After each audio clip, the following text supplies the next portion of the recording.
corporate leaders, I would like to acknowledge important personalities here.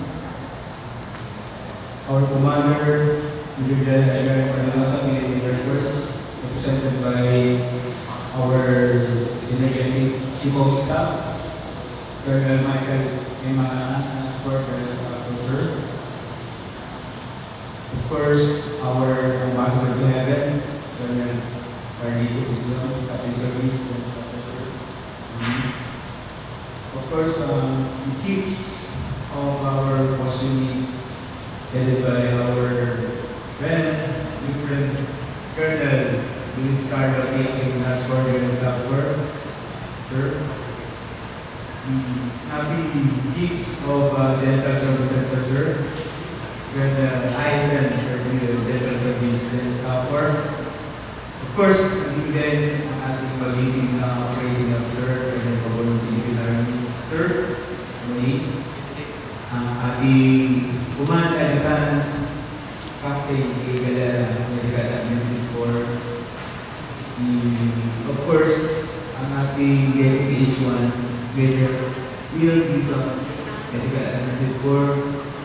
Ang ating mga magigiting na Sergeants Major, bagong promote, led by the Assistant Command Sergeant Major, at the same time, Unit Sergeant Major of the Service Education Training Center, Senior Master Sergeant Willie Morales, Senior Master Sergeant Alfredo Munoz, Philippine Army, Senior Master Sergeant Joel Cabales, Philippine Army, and of course, Acting Sergeant Major ng Bilu Medical Center, Chief Medical Officer with the Medical, with the Navy, at dito din ang ating spouse, isang Sergeant Major natin, Mrs. Cabales, good morning po ma'am.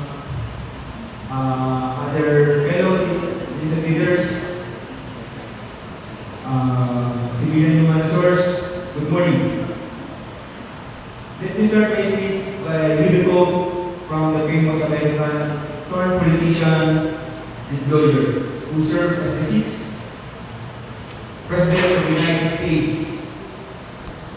And I quote, "If your actions inspire others to read more, learn more, do more, and become more, you are a true leader." Napakagandang mensahe para sa ating mga sergeants major. Yesterday, sir, just to give deep background of what happened yesterday, we already deliberated the next command sergeant major of this of our command. And I am very glad and very pleased to announce that as your command sergeant major,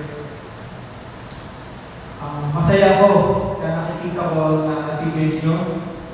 For me, you all deserve as the next command sergeant major. However, iisa lang talaga yung ating ilalagay na kapalit. No? As your mentor, I am confident that I will lead our dear institution with glad, because I know na nasa mabuting kamay ang ating mga kasugdaluhan sa inyo. At nakita ko yan sa inyong pinakitang pagpupunyagi sa cooperation nyo sa akin during our term. And makakaasa kayo na alam ko na nasa mabuting kamay ang ating mga kasugdaluhan. So, yes, ano lang. Kumbaga, may pagpinunod, I'm just days away. But I'm sure, ready na kayo na gampanan kung ano man yung gagampanan natin bilang sa command sergeant major. So with that, I welcome you all once again. Congratulations sa ating promotees and mabuhay po tayo.